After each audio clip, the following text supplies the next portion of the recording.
नहीं है। तो जब उत्तानपाद के घर में कोई संतान नहीं है तो उत्तानपाद बड़ी चिंता में रहते हैं। लोग महाराज उत्तानपाद को निर्वंशिया कहते हैं और सुनीति को बांझ कहते हैं। क्या कहते हैं? बांझ। अब सोचो कि जिस मैया और बाबा के ऊपर बांझ और निर्वंशिया का कलंक लगा हो, वो माँ बाप महाराज संसार में कैसे रहेंगे। और कहा जाता है कि बिना संतान के तो महाराज जीवन ही नहीं होता है। बिना संतान के घर घर नहीं लगता है, बल्कि महाराज वो शमशान की तरह लगता है। तो घर में संतान का होना बहुत जरूरी है। तो सुनीति बड़ी चिंता में रहती है कि प्रभु ने हमें सब सुख दिए, एक संतान का सुख देना भूल गया। और भगवान एक संतान दे देता तो उसका क्या बिगड़ जाता। एक बार धन दौलत ना देता तो कोई समस्या नहीं थी, लेकिन संतान तो दे ही देता। सुनीति बड़ी परेशान है। एक दिन सुनीति ने उत्तानपाद को बुलाया और कहा, महाराज जी आपको पता है ना कि हमारे घर में संतान नहीं है।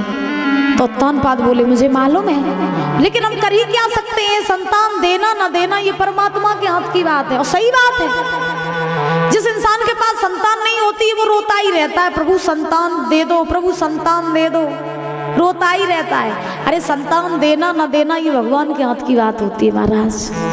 संसार में किसको आना है किसको जाना है ये सब भगवान के ही हाथ में है। और संतान के लिए ज्यादा ही अगर व्याकुल रहते हो तो भगवान को अपना पुत्र बनाओ ना।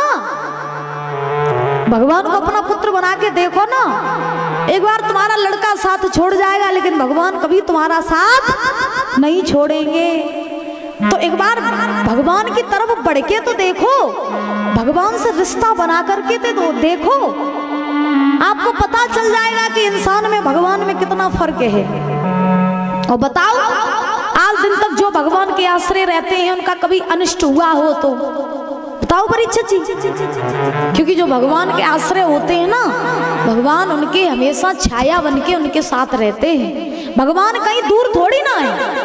आप ये सोचो कि भगवान हमसे दूर है, ना जी मैया, भगवान तो हमारे हृदय में है। भगवान हम में है, तुम में है, जानवर में है, भगवान कण कण में है। ये बात सभी जानते हैं।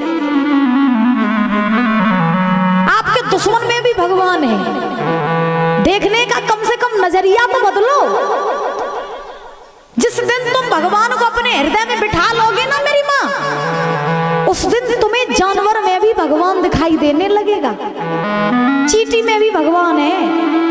संसार में जो भी वस्तु है उन सब में हमारे भगवान व्याप्त हैं। लेकिन फर्क सिर्फ इतना है कि हम भगवान को पहचान नहीं पाते हैं।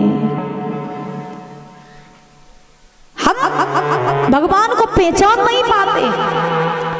जब महाभारत में द्रौपदी का चीर दुशासन खींच रहा था, बड़े ध्यान से सुनना,